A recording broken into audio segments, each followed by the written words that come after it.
thanks for staying through the second half. This is awesome. Definitely send in an Ignite and become an Ignite Sphere. It's super fun. So my presentation is called The Dalai Lama's Guide to Event Planning.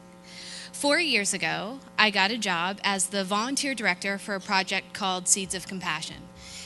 Yay! Don't let this affect your view of the experience. So Seeds of Compassion was the largest event in Washington state history. We had 150,000 attendees over 5 days, all to teach people about being more compassionate in every aspect of their daily lives. So we filled Quest Stadium with 65,000 compassionate people. We filled Key Arena with 16,000 compassionate kids. And we had an amazing group of staff and steering committee members and over 1,500 volunteers who made the event a success.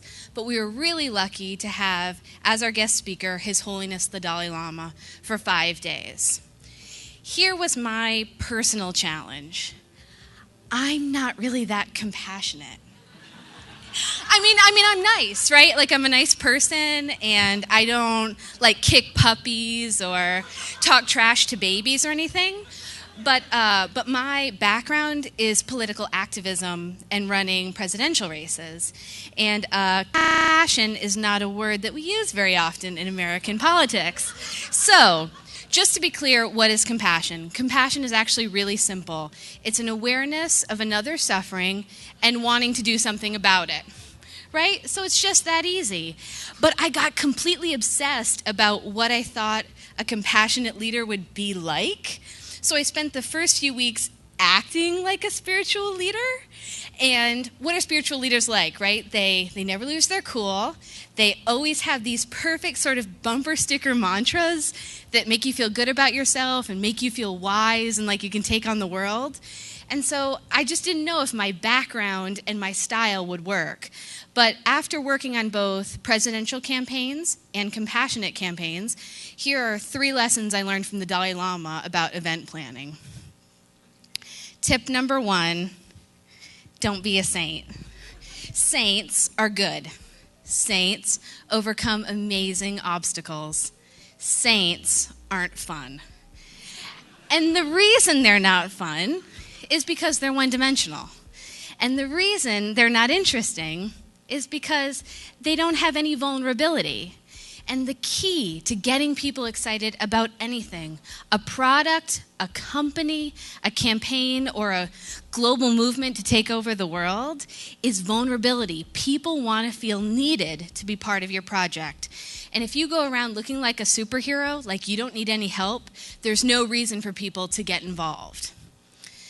So, my tip number 2 is compassion needs passion.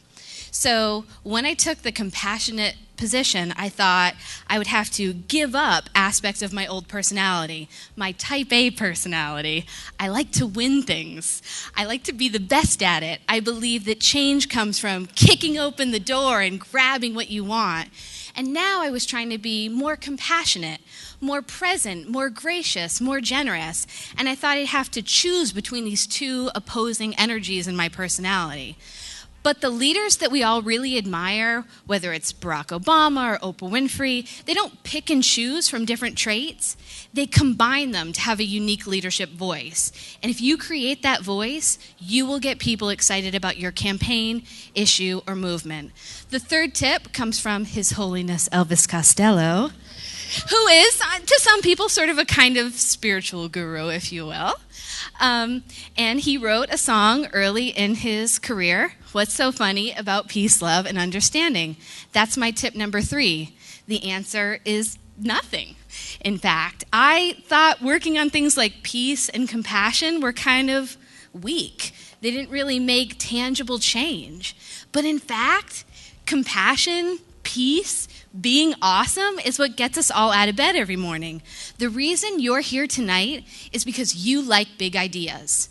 You like creativity. You like enthusiasm. You like seeing passion come to life. You like being inspired.